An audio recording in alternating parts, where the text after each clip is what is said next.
When you're scrolling through YouTube, you might have come across these videos of getting a group of people, women and men, and rating them on a scale of 1 to 10 on how attractive or beautiful they look in terms of either gender.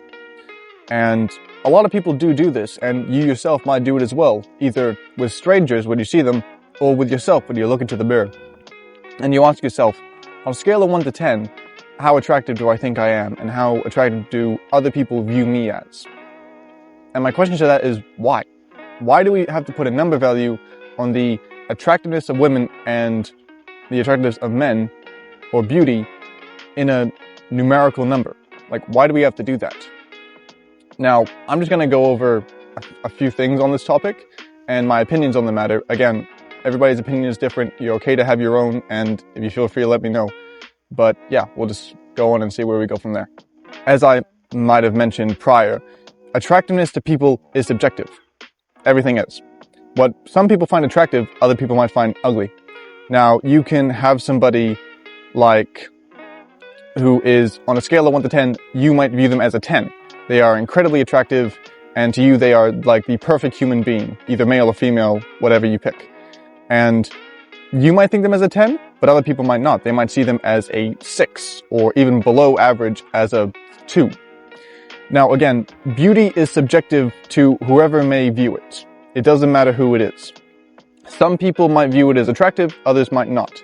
So I don't see the point in really putting a number value on people's attractiveness when you're the only one that'll give them that not particular number. Others might see it the same as you, but just because you see it one way doesn't mean other people are going to see it the same way as you. Everybody's different in terms of beauty and characteristics and all that kind of stuff in the aesthetic sense. And obviously you can change it.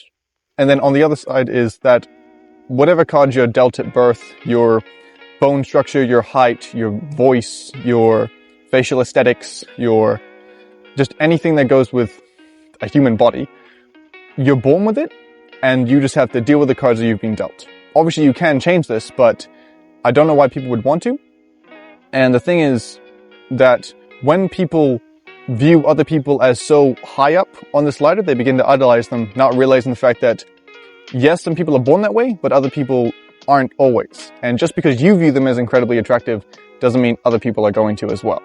Now, unfortunately, a side effect of this is that you might be scrolling through Instagram and you might see people like this, people that are a 10 out of 10 and they are incredibly attractive and beautiful. And then you look at yourself in the mirror and say, oh man, that's a standard that even I can't reach. That's impossible. That's the thing. You see people like this, it promotes kind of insecurity in people where they view themselves as not good enough as these people, and they might do things to change that, which isn't very good for them. And it promotes insecurity in the fact that they see this peak of beauty or masculinity or feminism or whatever, and they see it and they think, there's no way in hell I'm going to be able to reach that or come anywhere close to it. And that is something that people shouldn't see. You shouldn't see somebody who is so beautiful, or at least you view them as beautiful, and think, I want to be exactly like that. You can't. Nobody can be the same as any other person. You can have a goal and say, I want to look very similar to that person, but just because you view them and idolize them so much doesn't mean you are going to reach them. And again, it's the idea of chasing this idea of perfection in beauty and attractiveness that will lead you down probably not a very good place. So just because you idolize them so much and view them as incredibly beautiful doesn't mean you have to chase that beauty. And just the unrealistic beauty standards, as I probably mentioned before, is that it's so unrealistic. The thing is, when you view something, the best way to view it is to view it realistically, as in it is something that you can reach. But if you view it as such a high peak that nobody else can achieve it but you, that is not very good. And it's something that you shouldn't do, and something that you shouldn't kind of promote so much. But this is Instagram, this is TikTok, this is social media of all kinds where this stuff is promoted and very heavily incentivized. So when you come across this kind of stuff, don't view yourself as wanting to do and be exactly like this person, because you're not going to. It's a hard pill to swallow, but you're not going to be exactly like this person. You can get close to it, and that's it. Just get as close as you can. Don't try to get it. And the last one is something that I very much heavily believe in, is that beauty is only skin deep. Where just because somebody looks beautiful doesn't mean they're beautiful on the inside. See, you can see somebody who is a 10 out of 10 in attractiveness, but they are a 1 out of 10 in terms of being kind and compassionate and loving and friendly and all that kind of stuff. So just because you see somebody who looks incredibly attractive doesn't mean they are that kind of person on the inside. See, you should value somebody, or at least, again, this is my opinion, you should value somebody on their characteristics on the inside. Their honesty, their compassion, their kindness, their love, their honesty, anything.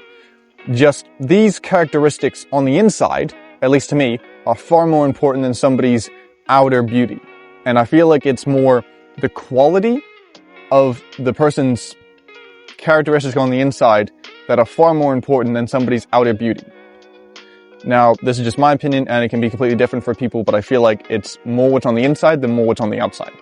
So if you are somebody that judges yourself on a scale of 1 to 10 in attractiveness, just don't, because in the end, there is going to be somebody out there for you. They are going to look at you and they are going to view you as a 10, even if you do not view yourself as one at this point or maybe later on. Somebody out there is going to view you as an incredible person, either in your beauty, but more importantly, who you are as a person on the inside. So yeah, a bit of a ramble, but that's about it on this topic. So I hope this helped anybody that watches it, and I'll see you in the next one. See ya.